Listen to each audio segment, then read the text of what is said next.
considerar Pero local. bueno, muy bien, Muy Lucas. bueno. Bueno, voy a hacer una breve presentación.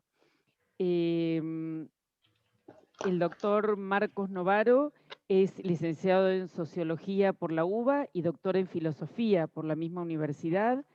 Es actualmente investigador principal del CONICET, es profesor de Teoría Política Contemporánea en la Universidad de Buenos Aires, dirige el Centro de Investigaciones Políticas CIPOL y el Archivo de Historia Oral de Argentina Contemporánea y es director del programa de Historia Política de Historia Política del Instituto de Investigaciones Gino Germani de la UBA.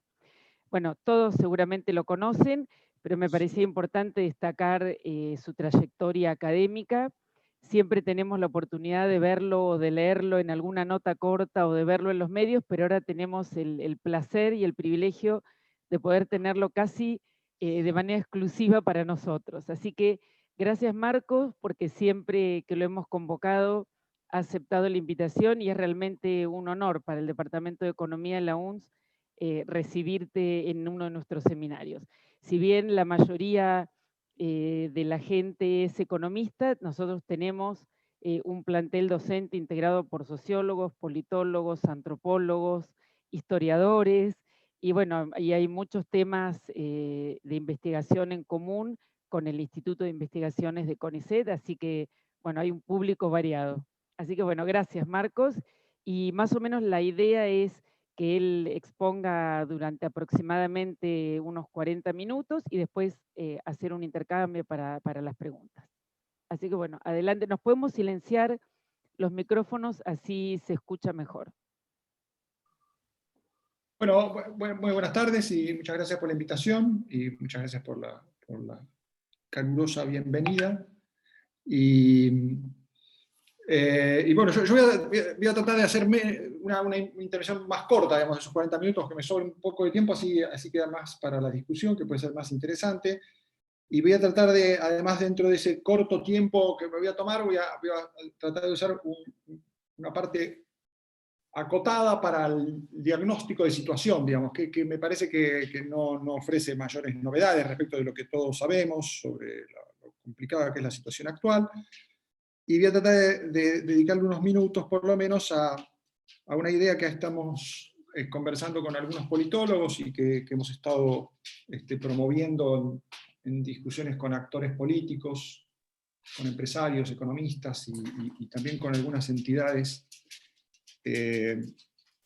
académicas o, digamos, de debate público, que tiene que ver con opciones de salida, digamos, ¿no? O sea, ¿qué posibilidades hay de que se organice una coalición de reformas, de estabilización y reformas de nuestra economía que sea más sustentable, más potente y finalmente más exitosa de lo que fue la que intentó ese camino a partir de 2015. Digamos, ¿no? Bueno, entonces yo voy a tratar de referirme muy rápidamente a estos temas y bueno, seguramente va a quedar muchas cosas en el aire, pero después en la discusión tal vez se aclaran o se terminan de confundir todas estas cosas. Bueno, voy a hacer una brevísima presentación.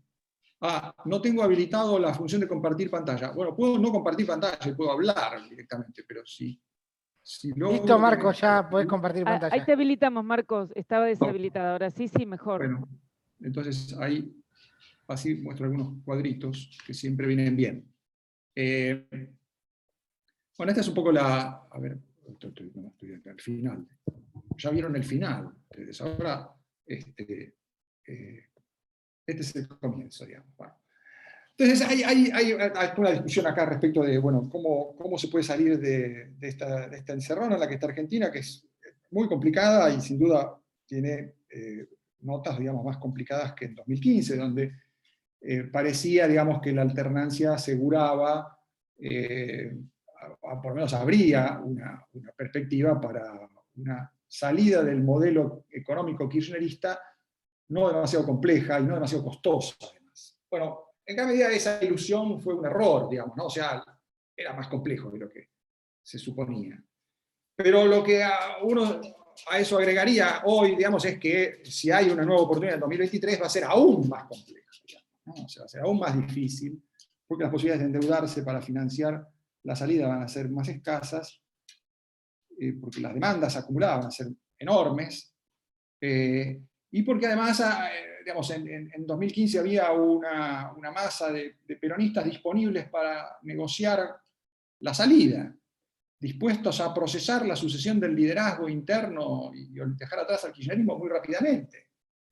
Y hoy parece que el peronismo se ha unificado alrededor del kirchnerismo, ha reconocido en el kirchnerismo su facción dominante, y a la etapa kirchnerista como una etapa, digamos, propia, ¿no? Tendrá sus errores, pero sin Cristina no se puede, digamos, ¿no? Esa tesis no existía en 2015, ¿no?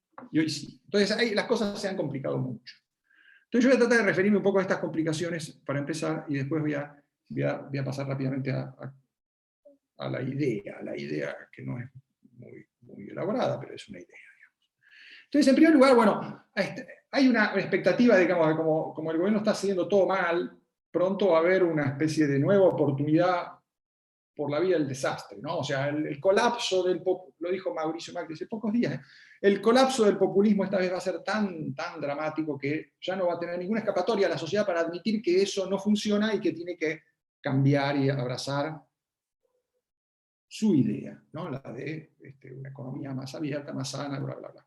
Bueno, esa apuesta por el desastre ajeno, digamos, ya se hizo muchas veces, digamos, ¿no? Pero además hay buenos motivos para pensar que esto no va a tener el curso de un colapso, sino que tal vez va a seguir una especie de programa lento de deterioro, pero contenido, digamos, ¿no? Y entonces es importante advertir los recursos con los que tiene todavía el oficialismo como para timonear la situación, digamos, ¿no? O sea, hay sin duda un deterioro del apoyo social, pero, digamos,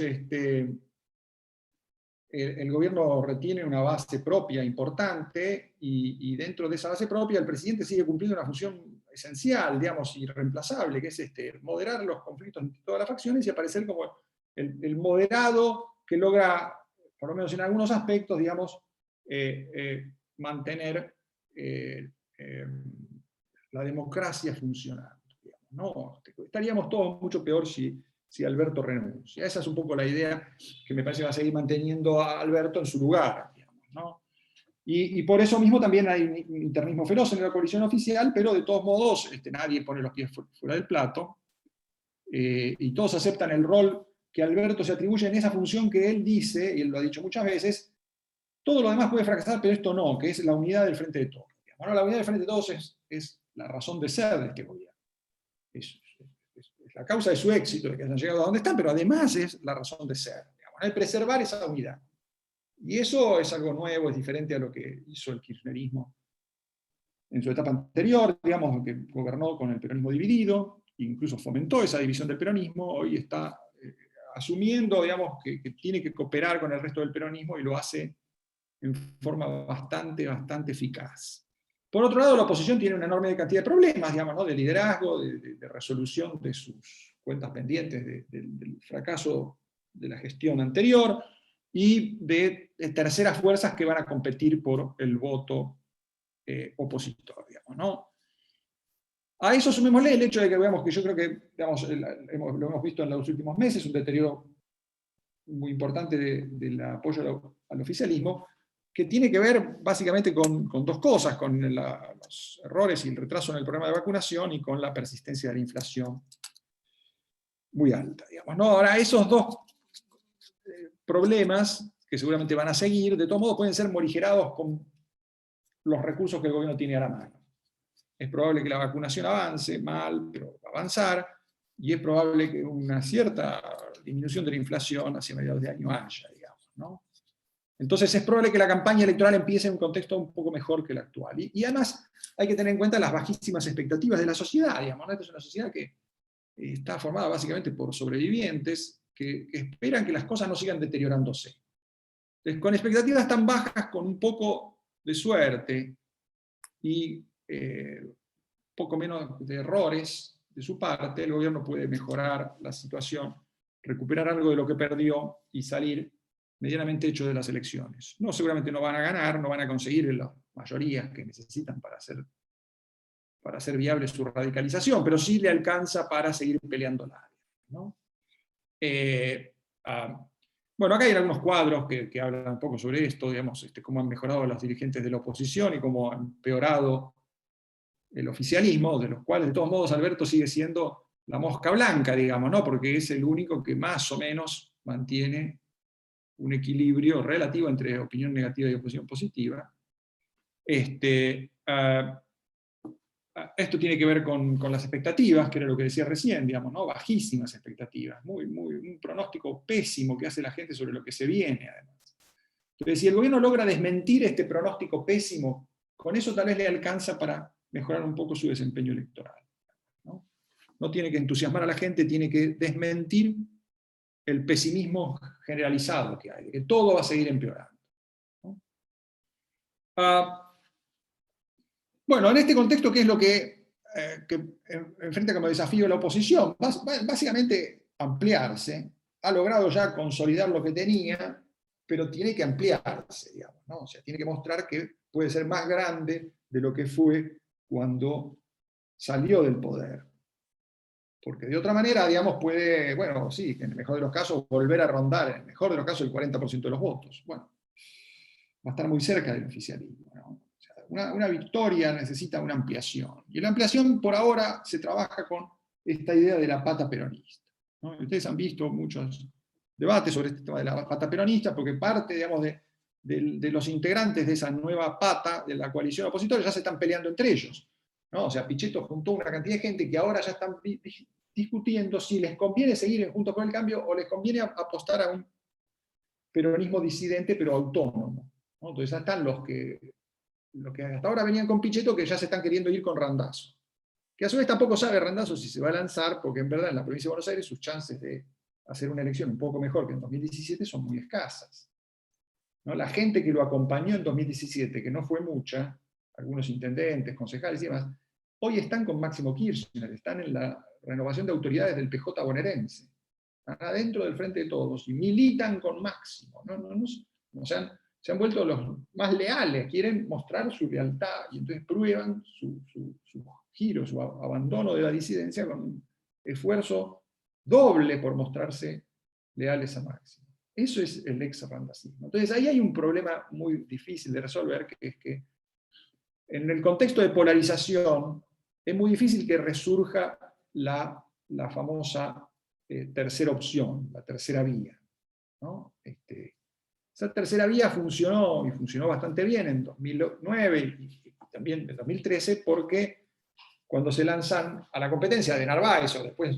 más todavía con Massa, esos tipos podían juntar votos de todos lados, de los pedazos de peronismos sueltos que había, porque el peronismo estaba dividido ya, antes de que ellos rompieran con el Frente para la Victoria, ya estaba dividido, y además había un montón de votantes y dirigentes disponibles de las montones de tribus opositoras no peronistas que había. Hoy eso ha cambiado, hoy hay una polarización que disciplina, ¿no? Entonces el cisma es mucho más arriesgado. Romper la unidad de cualquiera de los dos bloques es muy costoso y muy riesgoso.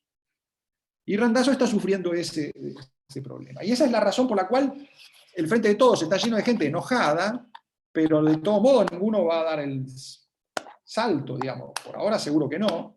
Y además ni siquiera hablan en contra del gobierno, en contra de Cristina, digamos, ¿no? Hay un silencio total. Gobernadores, intendentes, sindicalistas, están todos enojados, pero todos callados, ¿no? Y eso es probable que siga así de acá a las elecciones y después de las elecciones de este año también, digamos, ¿no? Entonces el gran problema ahí es qué es lo que puede hacer el resto de la oposición no peronista, para generarle oportunidades a los peronistas disidentes para crecer, ¿no? Ese es un gran problema, un gran tema, y ahí está, visto desde ese punto de vista, el tema de la pata peronista es un escollo más que un instrumento, digamos, ¿no? O sea, ¿por qué? Porque si vos estás juntando gente dentro de Juntos por el Cambio para que sean absorbidos por Juntos por el Cambio, votantes peronistas disidentes, y gente del peronismo disidente, entonces estás desalentando a los Randazzo, ¿no? O sea, estás generando más obstáculos a Randazzo para jugar, para competir. Y eso en la provincia de Buenos Aires es muy evidente, y es lo que tal vez va a terminar permitiéndole al gobierno, aún haciendo una elección mediocre, ganar la provincia de Buenos Aires, ¿no? Que para el kirchnerismo es decisivo, porque su destino se juega ahí, digamos, ¿no? A ellos no les importa si el peronismo pierde votos en Entre Ríos, en Mendoza, en Santa Fe. Eso no importa, digamos, ¿no? O sea, en todo caso será problema de Bordet, de Perotti, de otra gente. A ellos les importa el resultado de la provincia de Buenos Aires, ¿no? Para el kirchnerismo lo peor que puede pasar es un resultado malo en la provincia de Buenos Aires y que al peronismo del interior le vaya medianamente bien, porque ahí habría un cambio de relaciones de fuerza entre moderados y kirchneristas que generaría una crisis, por la cual el frente de todos gira hacia la moderación o se rompe, ¿no? Si esa relación de fuerza no cambia, lo más probable es que las cosas sigan más o menos igual a como vienen ahora, después de la elección de este año. Bueno, entonces acá, bueno, esto yo lo paso porque no viene a cuenta de nada, sí son datos de las encuestas, después yo si quieren les mando esta presentación, pero no. Esto es una cosa interesante que es qué está pasando en los votantes jóvenes, que es un dato interesante. El kirchnerismo siempre tuvo como base de apoyo a los votantes bonaerenses, sobre todo el conurbano, y a los jóvenes. Hoy una de las cosas que están pasando, que es notable, es que entre los jóvenes la opinión negativa hacia el gobierno es muy fuerte. Es muy fuerte. Ahora, no es que crece el apoyo de esta gente a otras opciones, ¿no? O sea, no es que la oposición está creciendo entre los jóvenes. Entre otras cosas porque no hace nada por crecer, porque digamos, le hablan muy mal o no le habla directamente a los jóvenes. Pero ahí hay un problema y una oportunidad, ¿no? Que es la pérdida de apoyo, y que tiene que ver obviamente con a quienes ha afectado más la política del gobierno, tanto sanitaria como económica, en el último año y medio, digamos, ¿no? O sea, son los más perjudicados, los jóvenes, ¿no? Los muertos son de mayor edad, pero los jóvenes que son los que vivos, pero están jorobados, digamos, ¿no? Entonces, ahí es obvio que hay una oportunidad política que hay que ver con.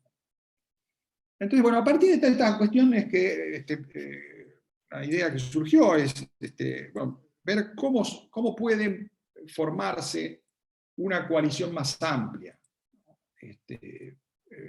de salida de esta situación. Y esa coalición más amplia tiene que incluir a un sector importante del peronismo. Y esa inclusión no puede ser a través de la pata peronista, de la famosa pata peronista, digamos, ¿no? O sea, ¿por qué? Porque vos cuando incorporás una pata a Juntos por el Cambio, esa pata inmediatamente se vuelve ajena al resto del peronismo y no va a poder crecer en el peronismo. Entonces convertís a actores que pueden colaborar con vos desde el peronismo en tus rehenes, un instrumento muy acotado para captar votos de peronistas disidentes y que tampoco puede crecer demasiado, ¿no? Tampoco puede desarrollarse y no va nunca a ser un actor de peso de la interna peronista. Entonces, si vos lo que necesitás para tener éxito en una gestión de estabilización y reformas es una coalición amplia que además dure en el tiempo. Y lo que necesitas para que esa ampliación de la coalición sea suficiente es un componente peronista importante. Ese componente tiene que ser autónomo de Juntos por el Cambio. Tiene que tener una identidad y un espacio propio y reglas propias. No puede ser absorbido en Juntos por el Cambio. La coalición hay que pensarla como una coalición entre Juntos por el Cambio y un sector peronista. Y ese sector peronista tiene que tener posibilidades de dominar en alguna medida, en algún momento, la interna peronista. Es decir, tiene que recentrar al peronismo, reconciliarlo con la democracia y el capitalismo, digamos, ¿no? O sea, volver a hacer del peronismo algo parecido a lo que el peronismo trató de ser en los años 80, en los años 90, hasta 2003, 2004. Y que después sectores peronistas han tratado de recuperar, pero han fracasado. Y han fracasado porque no logran coordinarse entre sí, no logran tener perspectivas de crecimiento, no logran ser creíbles como una opción de poder, ¿no? Una opción de poder frente al kirchnerismo principalmente, ¿no? Y entonces, bueno, las reglas para ampliar la coalición tienen que tener en cuenta estos problemas. Y por eso lo que nosotros pensamos es, digo nosotros, básicamente, bueno, es una cosa que yo estaba discutiendo con Vicente Palermo, con Alejandro Bombecchi, con otros politólogos, es decir, bueno, vamos a ver qué tipo de fórmula han usado otras coaliciones para garantizar la sustentabilidad en el tiempo. Para evitar que ante dificultades de cooperación de crisis eventuales en el gobierno, estos sectores abandonen la cooperación y opten por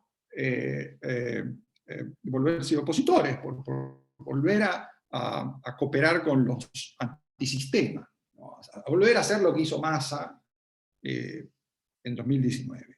¿No? ¿Cómo evitas que vuelva a suceder eso? Y me parece que el mecanismo es, bueno, aprendiendo un poco de lo que hicieron en su momento partidos democráticos enfrentados a dilemas de este tipo en Chile, en Colombia, en otros países, es garantizar la sucesión, ¿no? Garantizar que los socios tienen la posibilidad, y yo creo que en el caso argentino hay que garantizar no solamente la posibilidad, sino la certidumbre de que van a hacer gobierno, ¿no? Ofrecer la posibilidad de una alternancia preacordada, donde Juntos por el Cambio y este peronismo nuevo, republicano, moderado, como se lo quiera llamar, se alternan en la presidencia durante 2 o 3 mandatos, de lo que dure la instrumentación de la estabilización y las reformas, y pactan esa gestión y una serie de reglas de compensación para administrar la competencia entre ellos, para evitar que los costos de la gestión de las reformas o eventuales problemas de distribución de espacios políticos o aspiraciones no satisfechas de sus líderes territoriales pongan en crisis la coalición, ¿no? Esto en el caso argentino es muy difícil de lograr porque los partidos son muy indisciplinados, nada que ver con los partidos chilenos, ¿no? Porque la opción de salir y cooperar con el antisistema está siempre presente, es diferente a la situación de Colombia después de la guerra civil, digamos, ¿no?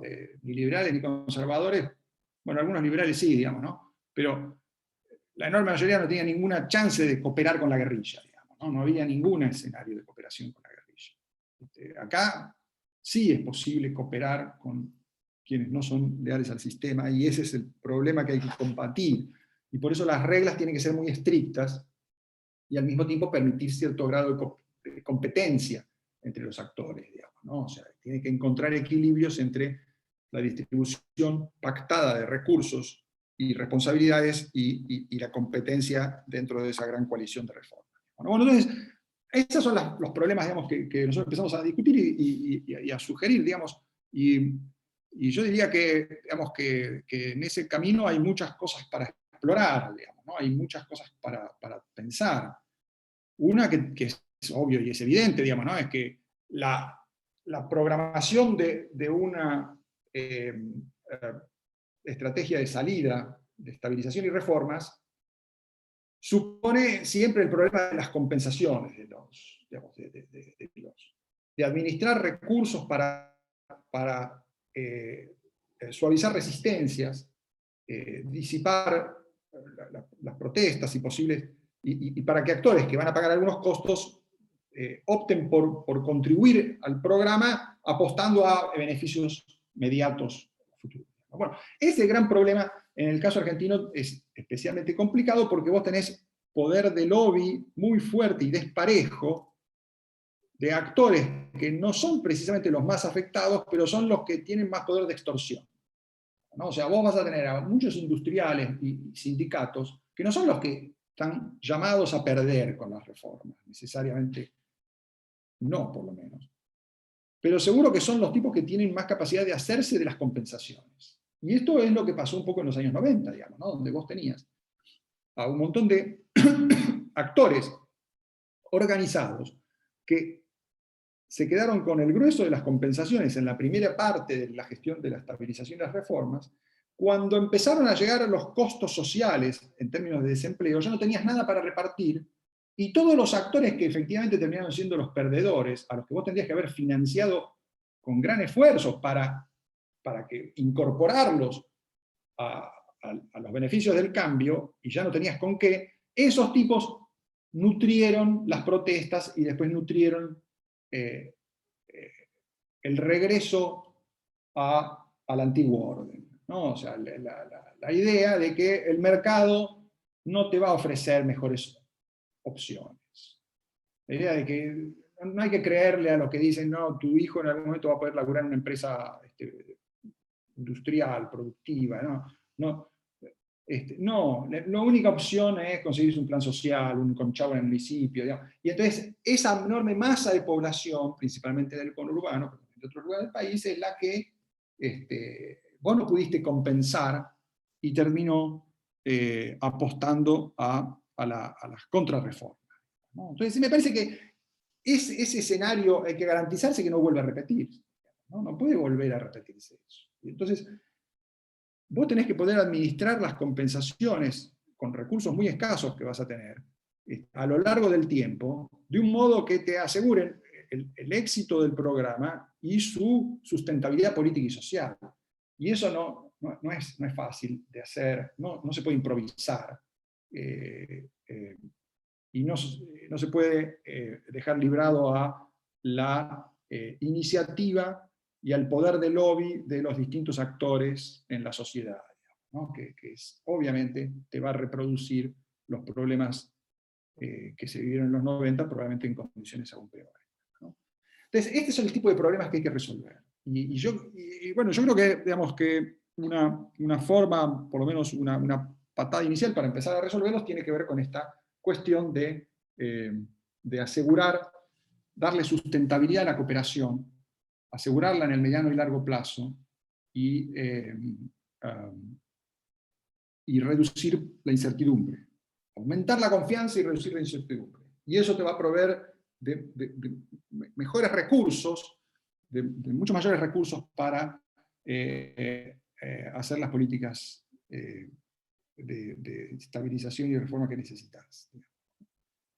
Obviamente que eso no te simplifica las cosas, digamos, ¿no? Es enormemente difícil hacer esto, pero te ofrece una vía, digamos, para darle viabilidad y hacer algo diferente a lo que se hizo en 2015, ¿no? Diferente en términos de su programación, de su sustentabilidad política, de la relación entre la eficacia, la solidez técnica del programa y los problemas de gestión política del programa, ¿no? que se manejaron muy mal en esa experiencia. Bueno, esto es todo, y yo paro acá porque ya se hablé bastante, y diría que con esto más o menos está, digamos, ¿no? Yo les agradezco la atención y bueno, espero sus comentarios. Muchas gracias, Marcos, y bueno, ahora abrimos un espacio de preguntas. Si quieren, somos pocos, así que pueden directamente abrir el micrófono y hacer las preguntas. Sé que Carlos Dabús tenía preguntas, Nidia también, no sé, el que quiera empezar. Yo también tengo una, Andrea. Que también bueno, entonces dale, Pablo, vos que dijiste, bien, empecemos. Dale.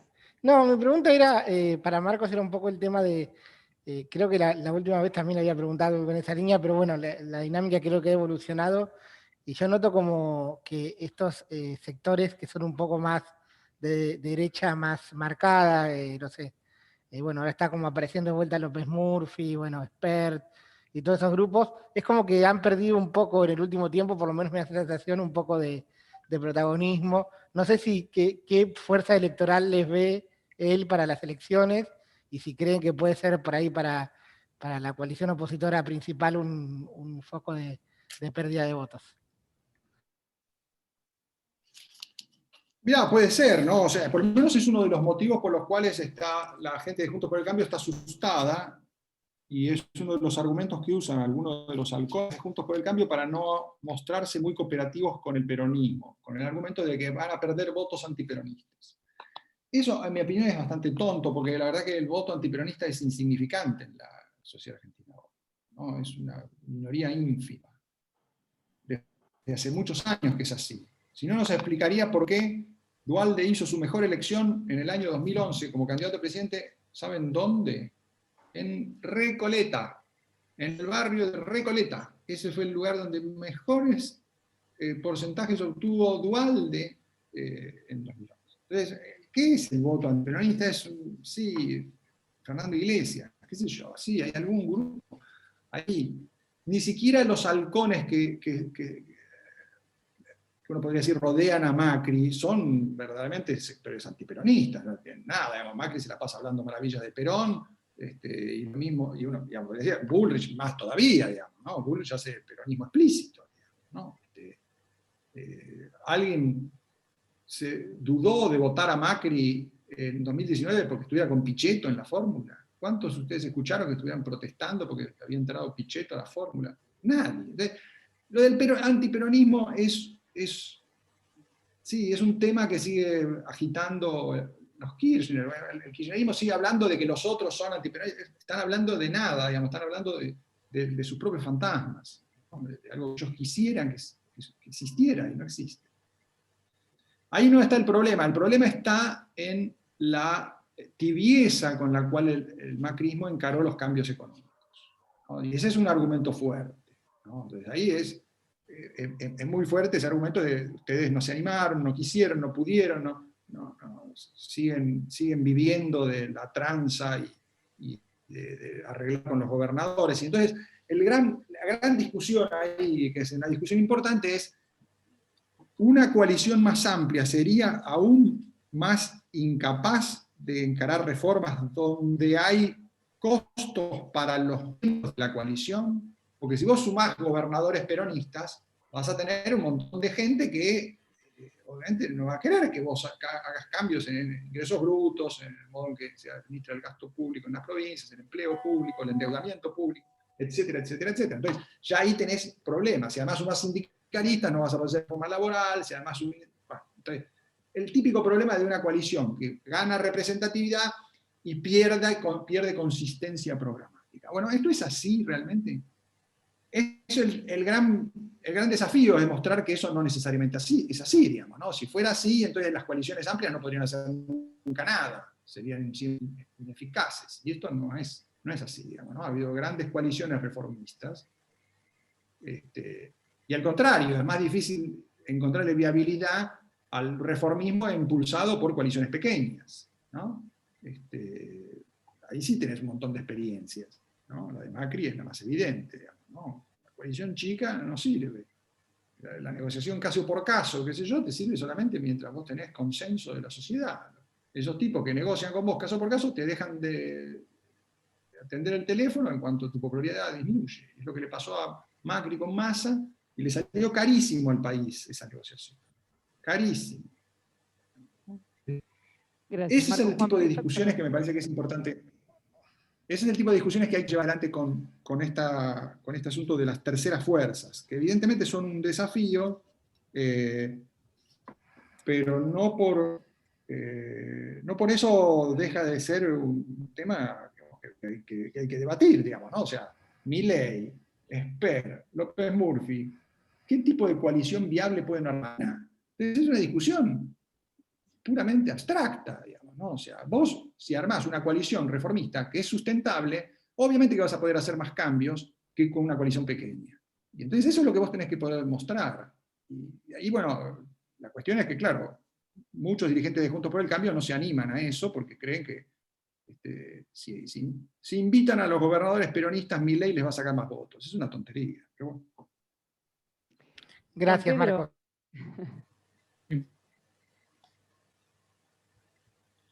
¿Puedo hacer una pregunta? Sí, dale, adelante. Sí, Marcos, esta idea de que la polarización disciplina, después decís que hay que, de alguna manera, depende de la performance de los moderados, te referís dentro de Juntos por el Cambio, frente a los halcones, digamos, a los más radicalizados, ¿no? Como una forma para que pueda prosperar esta idea de que crezca un peronismo republicano que se coalicione. Supongo que es así. La pregunta sería, en ese caso, digamos, ¿sería explícita el acuerdo? Porque lo de la concertación chilena, es cierto que se acordaron los turnos y demás, pero no competían de manera independiente electoralmente. ¿Cómo sería que acordar, pero tendrían que competir, digamos, no como coalición electoralmente, porque si no, no se daría el proceso virtuoso que vos estás describiendo? ¿Se entiende lo que quiero preguntar? Sí, se entiende, y es justamente un gran problema que hace... Pregunta. ¿Perdón? ¿Contesto o no contesto? Sí. Ustedes me Sí, dicen. adelante, adelante, Marcos. Bueno. No, es un gran problema, es uno de los muchísimos problemas que hay que resolver en Argentina, que son mucho más complicados que en otros países. En Chile, obviamente, vos tenías la posibilidad de acordar las listas legislativas y pactar o competir por las candidaturas que no se acordaban, principalmente la candidatura a la presidencia, quedaba un poco incierto quién iba a ser el sucesor. Pero eso no afectaba a la coalición porque los partidos eran, bueno, eso, muy disciplinados, porque ninguno de ellos tenía posibilidades de cooperar con los pinochetistas, digamos, ¿no? No había opción de salida. Y además a eso sumarle que no tenían que hacer grandes cambios económicos, digamos, ¿no? Recibieron un sistema económico que funcionaba. Entonces sí, comparar con Argentina es difícil. Argentina tiene que ser todo junto, todo más complicado, con material humano, institucional mucho más precario, digamos, ¿no? Por eso a mí me gusta más la comparación con los colombianos que en la salida de la guerra civil tenían una situación mucho más dramática, digamos, ¿no? Bueno, pero de todos modos, más allá de eso, sí, efectivamente, en el caso argentino vos tenés que encontrar una regla, o un conjunto de reglas que te permita formar una coalición que hay que ver si se forma antes de la elección o después de la elección. Eso ya es un problema, digamos, que no se puede resolver ahora, que esto se puede pactar antes de 2023 o solamente después de la elección de 2023 tiene alguna viabilidad. No se puede saber, ¿no? Si se pacta antes de 2023, eso supone, bueno, que vas a tener que hacer algún tipo de cambio en las reglas electorales. Por ejemplo, si van a ir peronistas y no peronistas con una sola fórmula presidencial, bueno, no, va a ser casi imposible imaginar que compartan las listas legislativas. Entonces vas a tener que pensar alguna fórmula que permita colectora a nivel presidencial. Eso puede pasar en el Congreso, puede ser parte de una reforma política que vos impongas con una mayoría nueva, que se forme entonces en 2023, 2022, en algún momento. No, tampoco se puede saber eso.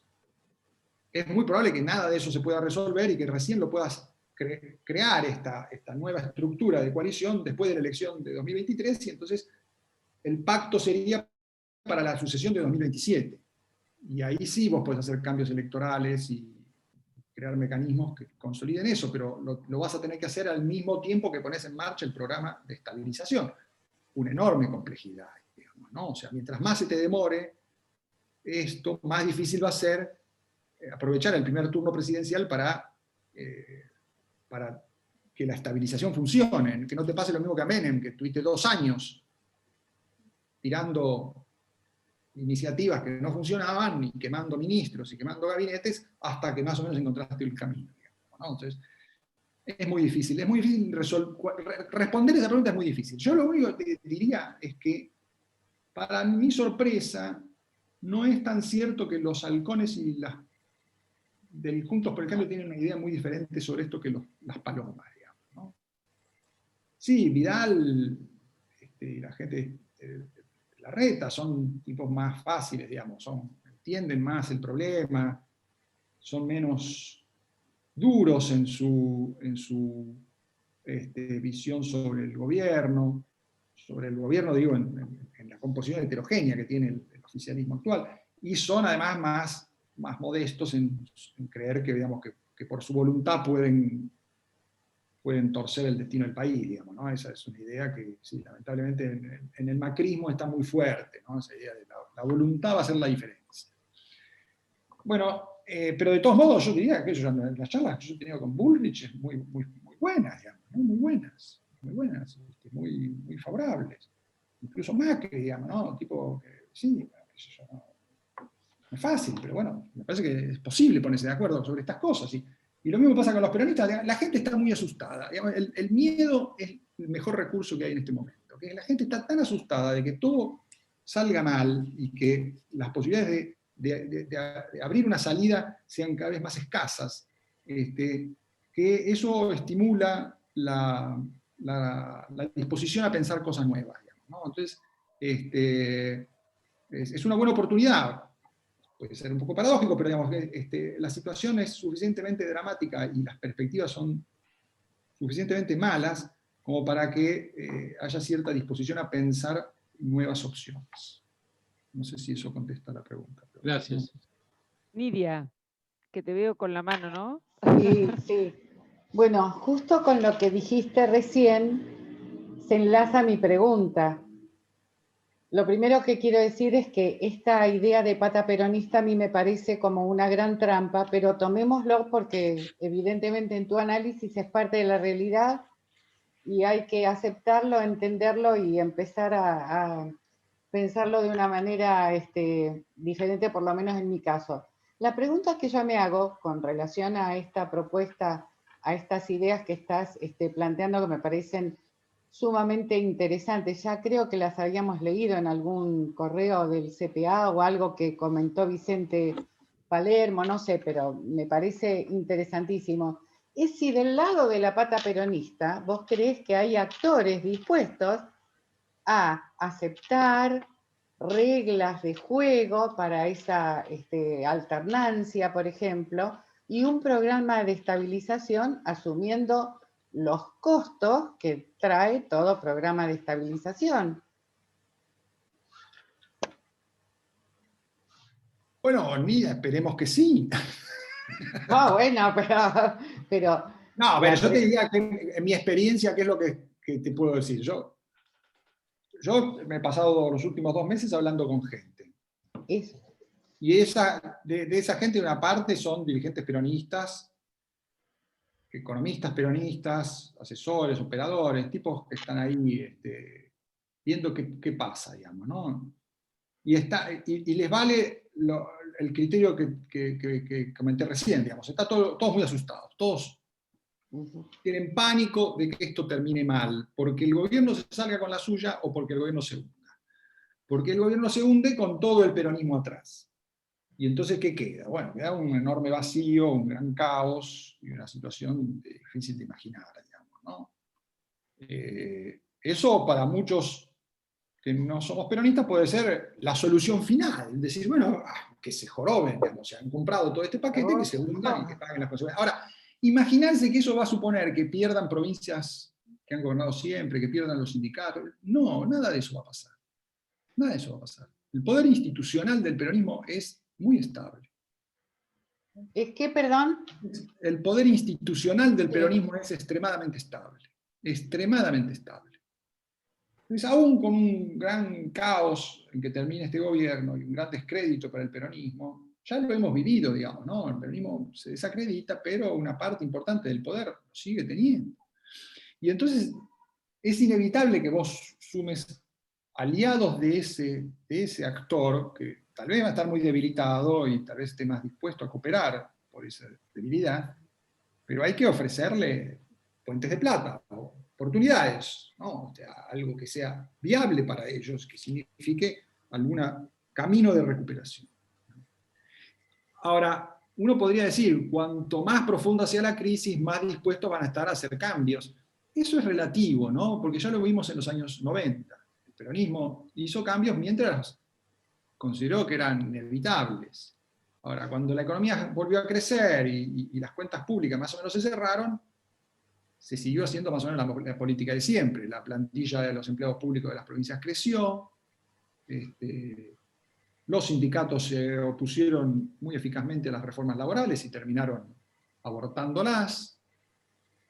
Entonces, digamos, yo creo que no hay que confiar en la crisis, ¿no? Hay que pensar en otro tipo de convencimiento, un convencimiento un poco más programático, más sustentable, ¿no? O sea, la crisis puede ayudar, pero tal vez solamente en los momentos iniciales. Después vos tenés que convertir a gente que sí, por naturaleza es muy conservadora, en actores más convencidos de las ventajas de la reforma, de que les conviene una economía más abierta, que les conviene cuentas públicas más ordenadas, un sistema tributario no tan perverso. Bueno, ahora, ¿eso lo puedes garantizar? Yo no tengo forma de decirte. Yo sí te puedo decir, me parece que hay ciertas cosas que en el peronismo se discuten en los mismos términos que se discuten fuera del peronismo. Vos lees los documentos que escribe, ustedes lo han leído, Remeslenikov, ¿no? El documento que escribió a principios de este año. Un documento extraordinario que lo puede firmar Daniel Artana. Eso es un documento muy sólido, muy duro hacia lo que podemos llamar el orden vigente, ¿no? El estatismo, el intervencionismo, la economía cerrada, todas esas cosas están destrozadas en ese documento. Es un documento importantísimo y que tuvo mucho impacto en la dirigencia peronista. Es diferente la actitud que tienen sobre ese documento Schiaretti, Uñac o Randazzo que la que tienen los dirigentes de Juntos por el Cambio. Yo creo que no. Yo creo que no. Pero bueno, yo no te puedo contestar eso. Digamos. Efectivamente, es un gran problema a resolver, ¿no? Gracias, Marcos. Jorge Pasí. Sí, hola Marcos. Te quería consultar porque al principio de tu charla comentaste que veías el 23 más difícil que lo que fue el 2015. Mencionaste tres cosas: la menor capacidad para endeudarse, un peronismo que ahora tiene un discurso de sin Cristina. ¿Se puede? Tu tercer punto, si no recuerdo mal, era que se habían haber acumulado demandas gigantes. Y un ratito después dijiste que hoy la sociedad... de capacidad de endeudamiento.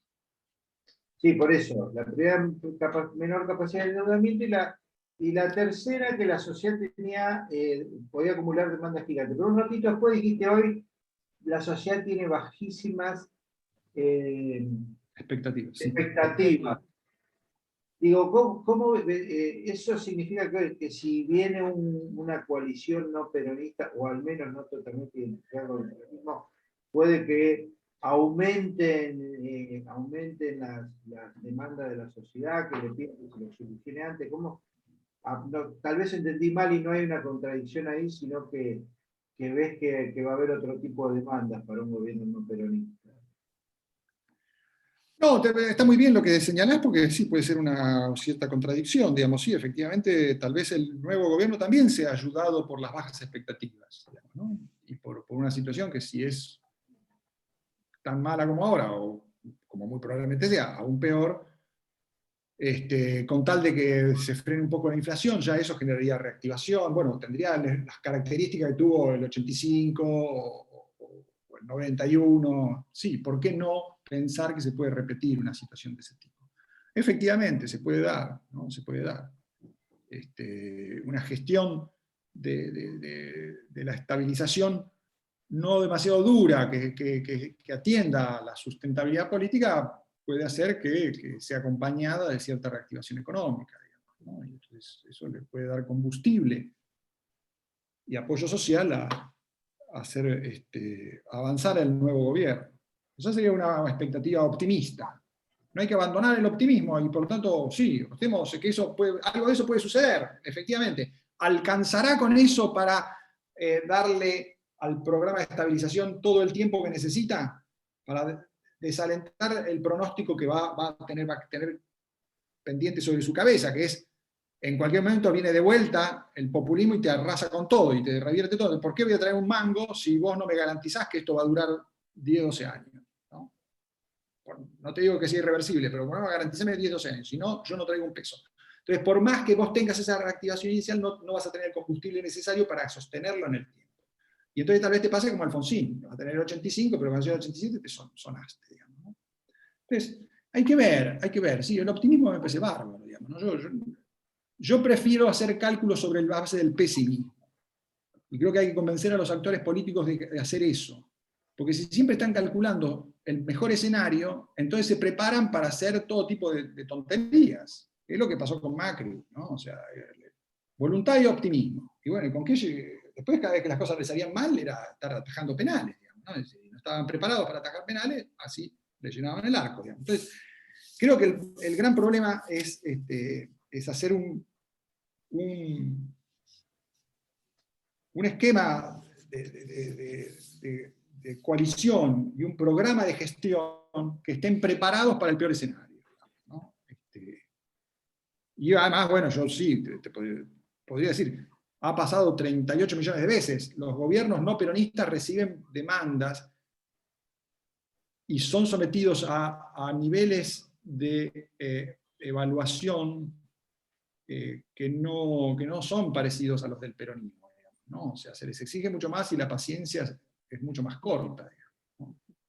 Entonces, es una gestión no peronista en un escenario de salida, aún con esas ventajas del rebote, que hay que ver si se da, ¿no? Porque yo creo que Cristina y Alberto tienen chance todavía de heredarte un problema muy, muy complicado para 2023, que es que el dólar esté recontra atrasado, vos estés en default con medio mundo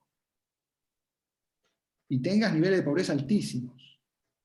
Entonces es probable que tengas el peor escenario, que es que vos tengas que hacer el blanqueo de todos los costos. Sobre la deuda, sobre tarifas, sobre inflación, o sea, de vuelta, como 2015, pero peor. Peor. Yo no me prepararía de ninguna manera para el primer escenario. Gracias, Marcos. Carlos Dabuz. Marcos, un poco está superpuesto. Ustedes me van a preguntar con lo que hablabas con Jorge recién. Digo, con los términos de intercambio que tenemos ahora, con una soja a $580, en un contexto internacional que vuelve a ser favorable, no serán los 2005, pero bueno, pareciera que esto, dada la demanda china, va a mantenerse en el tiempo.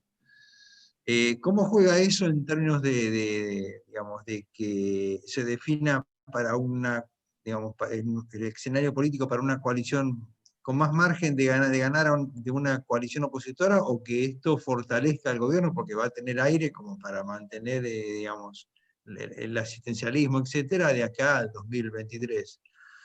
Y la segunda es si no se logra formar una coalición, digamos, opositora, pro-reformista, etc., y fracasa, si vos considerás que hay margen para que el gobierno se radicalice y esto se chavice, o no le da para llegar a tanto.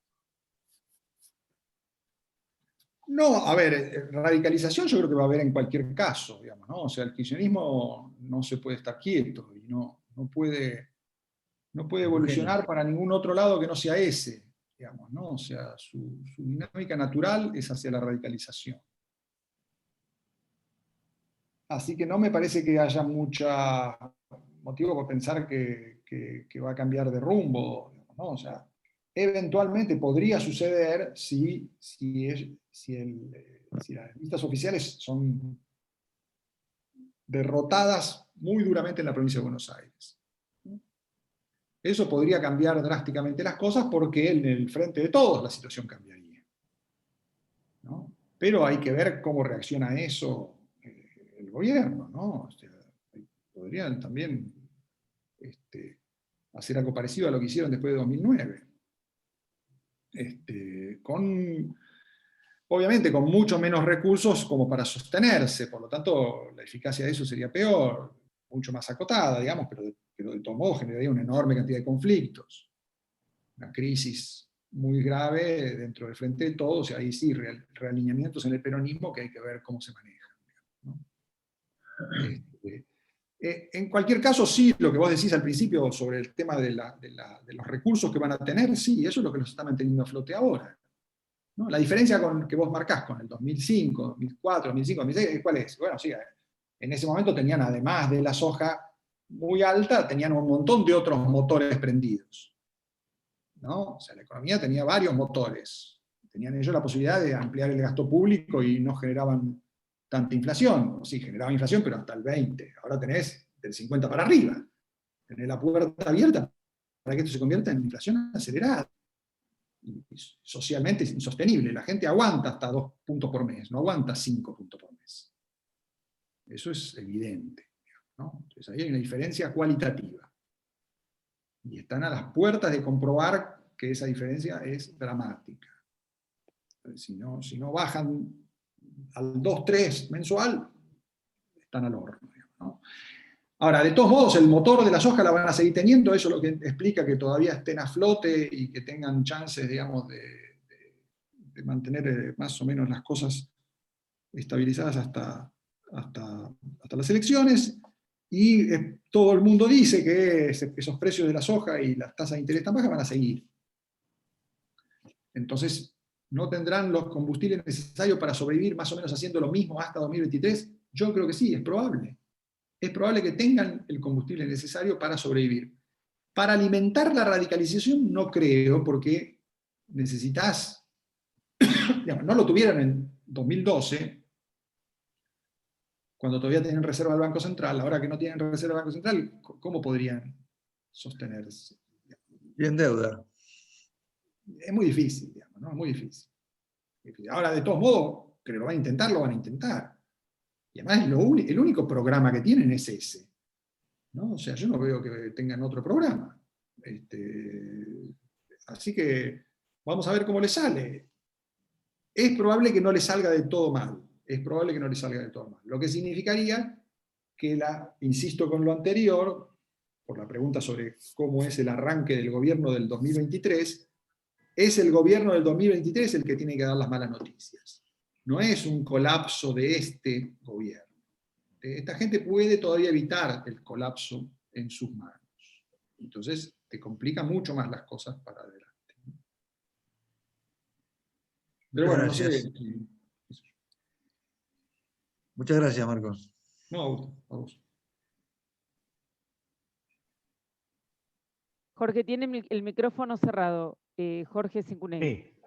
Sí. Marcos, un poco hemos estado mezclando economía, política, en la cual la mayoría de nosotros no somos expertos, pero cada vez resulta más latente una idea de que hay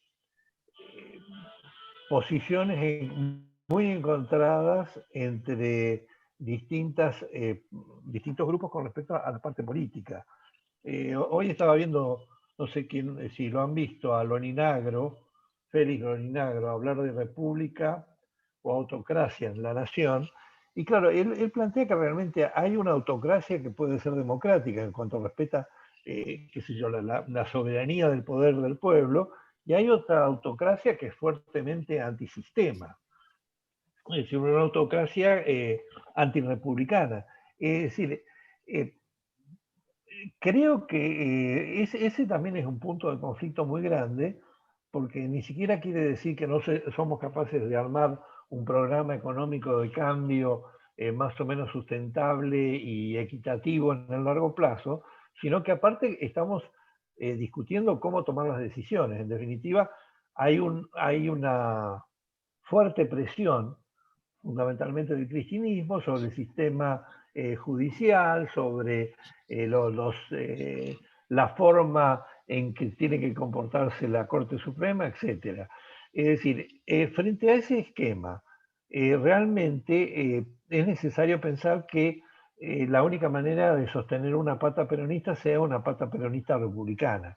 Ahora, la temática de las coaliciones, ya sean coaliciones electorales o coaliciones de gobierno, es una temática que parece ganar cada vez más importancia dentro de la Argentina, pero sin embargo continuamos con serias dudas con respecto a cómo implementar una coalición de muy largo plazo, porque nosotros precisamos una coalición que promueva cambios estructurales, los sostenga y los haga viables en el periodo largo, no 3 o 4 años, sino 20 años. Entonces, frente a esta cuestión, es decir, ¿sobreviven los mismos actores políticos? ¿Sobreviven las mismas divisiones políticas?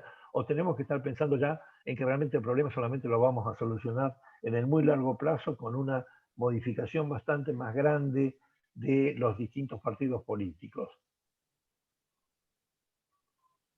Mirá, a ver, yo creo que sí, es una pregunta muy, muy pertinente, pero no sé si tiene respuesta, digamos, ¿no? O sea, en principio yo te diría, la política se hace con lo que hay, no con lo que uno quisiera que haya, ¿no? O sea, esa idea de primero hay que cambiarle la cabeza a la gente, entonces después la gente se va a comportar de otra manera, es una idea que en términos políticos es frustrante, porque se vuelve toda una cuestión casi de fe. Hay que pensar de otra manera. ¿Cómo se hace para...? Y bueno, adoctrinemos a la sociedad, es una especie de cosa religiosa, digamos, ¿no? Que la gente piense de otra manera y entonces... Eso no va a pasar, eso no funciona. La política maneja incentivos, hace que la gente que piense lo que quiera, pero que perciba que le conviene hacer ciertas cosas. Y vos tenés que resolver problemas prácticos con incentivos.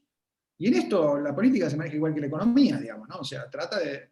abandona la religión, abandona la fe, abandona todas las cuestiones que tienen que ver con lo inmanejable y trata de manejar lo que sí se puede manejar.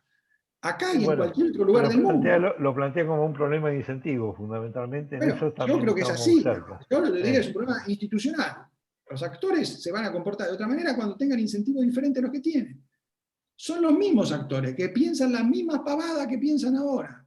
No van a cambiar la cabeza. Tal vez a 50 años van a mirar para atrás y van a decir, yo pensaba cosas que sí, resultó que eran pavadas, digamos, ¿no? Pero eso tal vez lo hacen dentro de 50 años cuando tengan otra experiencia del mercado, otra experiencia del pluralismo, otra experiencia del mundo. Todas cosas que nos han frustrado y entonces no es que el populismo es la fe porque convenció a la gente, no, simplemente la gente se refugia en el populismo porque no le queda otra, porque se frustró con todo lo demás. Entonces hay que ofrecerle una experiencia no frustrante del mercado, del pluralismo, de la cooperación, del mundo, de todas esas cosas que nosotros o alguna gente cree que es mejor. Entonces, de eso se trata, digamos, ¿no? O sea, el cambio no consiste en cambiarle la cabeza a la gente, es cambiarle los incentivos. Pero vos me podés decir, bueno, los peronistas son incorregibles. Sí, yo no los quiero corregir, yo les voy a cambiar los incentivos. Van a seguir siendo peronistas, van a pensar igual que los liberales argentinos, igual que los radicales argentinos, igual que un montón de gente que es incorregible. No le voy a cambiar en nada la cabeza, le voy a cambiar los incentivos. Yo puedo hacer eso. ¿Con qué? Con una fórmula, un conjunto de reglas que permiten que los partidos cooperen, un grupo de gente coopere entre sí dentro de los partidos y empiece a generar un espacio de cooperación más amplio. ¿Eso va a alcanzar? No sé, imposible saberlo, digamos, ¿no? Probablemente, lo que sí yo diría con respecto a lo que vos decís, hay que sacarse de encima la idea de que los pactos en Argentina son inviables. Esa actitud melancólica con la que se empiezan todas estas discusiones. Que es decir, acá nunca va a pasar. No, lo hicieron los chilenos, lo hicieron los colombianos, lo hicieron los españoles, lo hicieron los israelíes, lo hicieron todo, pero acá nunca va a pasar. Esa actitud yo trataría de abandonarla. De decir, bueno, miren, si acá no pasó, no quiere decir que no va a pasar. Y si no va a pasar es porque no se hizo lo que hay que hacer, porque oportunidades hay. No son las mejores, son las que tenés. Los actores no son los mejores, son los que tenés, pero hay que hacer algo. La otra es seguir quejándose. La república se hunde y viene el autoritarismo. ¿Qué sé yo? Yo el diario ya no lo leo. Sinceramente, todos esos artículos son muy buenos, pero son siempre el mismo artículo. Es el mismo artículo que se viene escribiendo hace 15 años y que se reescribe y se reescribe. A los periodistas hay que decirles que dejen de repetir todo el tiempo lo mismo, que ya se leyó eso, ya sabemos eso. Si van a escribir algo nuevo, bien, y si no, no nos aburran más. O sea, yo ya no trato de no escuchar a ningún periodista, digamos, ¿no? Porque son siempre la misma cosa. Es insoportable eso. Es un clima melancólico y absolutamente quejoso y insoportable de repetición de que estamos jodidos. Sí, ya sabemos, eso ya sabemos. Bueno, muchas gracias, Marcos. La verdad que nos dejás un montón de ideas para pensar, para reflexionar y sobre todo me parece que en el marco de cómo está la situación en general, creo que no deja de ser un mensaje optimista esta idea de que, bueno, que se puede cambiar y que se pueden diseñar incentivos diferentes para que las cosas en definitiva cambien. Así que Sí, bueno... sí, ni yo me reconozco, quiero decir, ni yo me reconozco a mí mismo cuando me pongo optimista. Así que... Yo lo que quería pedirles a todos es que abran los micrófonos y que lo aplaudamos, porque la verdad que... Gracias, Marco. Re interesante. Ha sido un placer escucharte. Y gracias, no, a vos. Gracias a todos por participar. Esperamos por ir más adelante, ya cuando esto esté recalentándose con las elecciones más cerca, poder tenerte otra vez un rato para intercambiar ideas. Así que muchísimas gracias. Gracias.